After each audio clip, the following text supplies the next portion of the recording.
Hi everyone, William Brawley here with Imaging Resource, and today I have another hands-on video, this time with the new Sony ZV-E1, their first full-frame ZV series camera, their vlogger-centric cameras. This is the most advanced one they've put out so far, and kind of sits somewhere in between the Sony A7S Mark III, which is a proper hybrid camera that's equally capable for stills and video. It has some really impressive video capabilities, but it also is designed physically to still be a stills focused camera. But it also sits kind of just below, in a way, between the Sony FX3, which is full-on cinema camera, but still in a compact, full-frame, interchangeable lens form factor, much like this camera.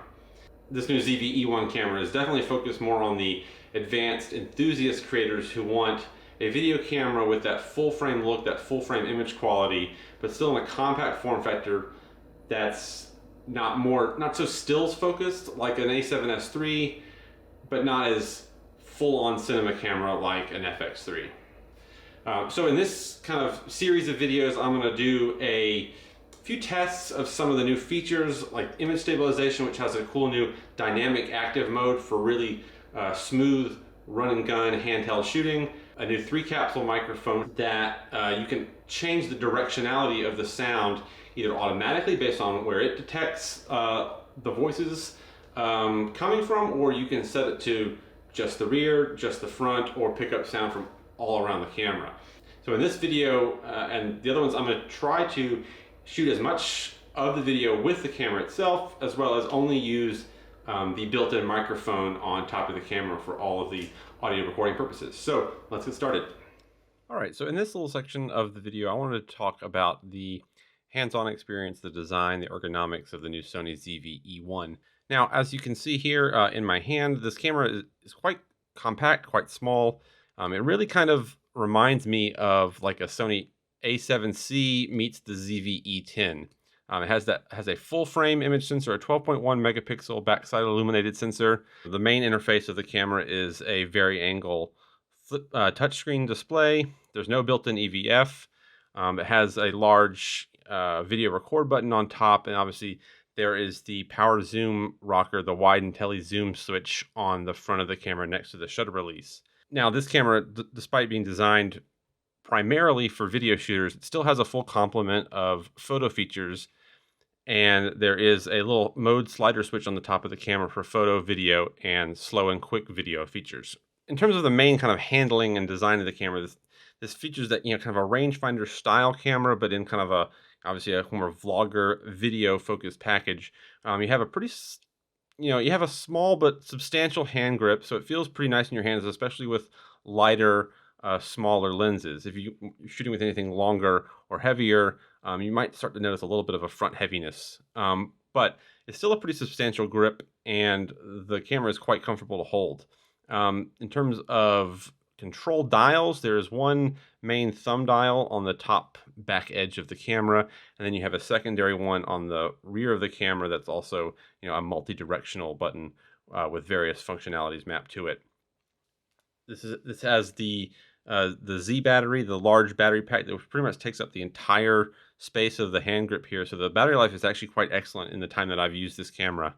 One clever thing is that the SD card slot is actually on the left side of the camera and not within the battery compartment, which makes it really easy if you have this camera mounted to a tripod or some other support system. The bottom of the camera is not blocked out for access to the SD card, which I really like. There is only a single card slot, unfortunately, a UHS 2 SD card slot. This isn't, there's no CF Express Type B, there's no dual card slot support, kind of like the higher end cameras such as the A7S III. As you can see on the top of the camera, we have this large 3-capsule built-in microphone. Right now I have the fuzzy windscreen attached to the camera, which helps block out wind and kind of pops in your voices. As mentioned, obviously the big feature of this camera is its full frame sensor compared to, say, the Sony ZV-E10, which was an APS-C mirrorless camera. This one has a 12.1 megapixel full frame backside illuminated sensor, and we're paired with a Beyond's XR image processor. So we're going to have 15 plus stops of dynamic range. The full frame sensor gives that excellent low light capabilities, as well as gorgeous shallow depth of field potential and good bokeh quality. ISO goes up to 409,600. In addition to the main processor, this camera also has an onboard, a dedicated AI processing unit, similar to what we saw in the Sony A7R Mark V. So this camera, in addition to kind of the real-time IAF tracking that we've come to expect, this also is going to have a lot of sophisticated AI subject recognition for birds, animals, insects, people, automobiles. Even though this is more of a vlogger-focused camera, it still has that full complement of sophisticated autofocusing technology. When it comes to the primary video features, obviously, this camera shoots 4K with full pixel readout and no pixel binning. This camera will be capable of shooting 4K up to 120 frames per second, although right out of the box at shipping date, it'll do 4K 60p, and the 120p and full HD at 240p will be coming with a firmware update scheduled for about the June time period. So when this camera first comes out, you'll have 4K 60p and full 1080p at 120 frames per second. In addition to that, there's also a new cinematic vlog setting. So it's like a one-tap button on the back of the screen. It completely kind of changes all the modes in one go for kind of a more cinematic style video shooting experience. You have just 24 frames per second fixed frame rate. The aspect ratio is cropped down a bit to reduced down to a 2.35 to 1 aspect ratio. Then you also have on-screen controls for mood, which is color tone presets. There's also a new looks feature that are mainly adjustments for contrast and saturation. And you can mix and match these new looks and mood settings for a really wide array of image adjustment and customization, all in camera before you shoot, so you don't have to do a ton of post-processing if you don't want to. So I hope you all enjoyed this quick little hands-on look at the new Sony ZV-E1. For more information, be sure to check out imagingresource.com at the link in the description below.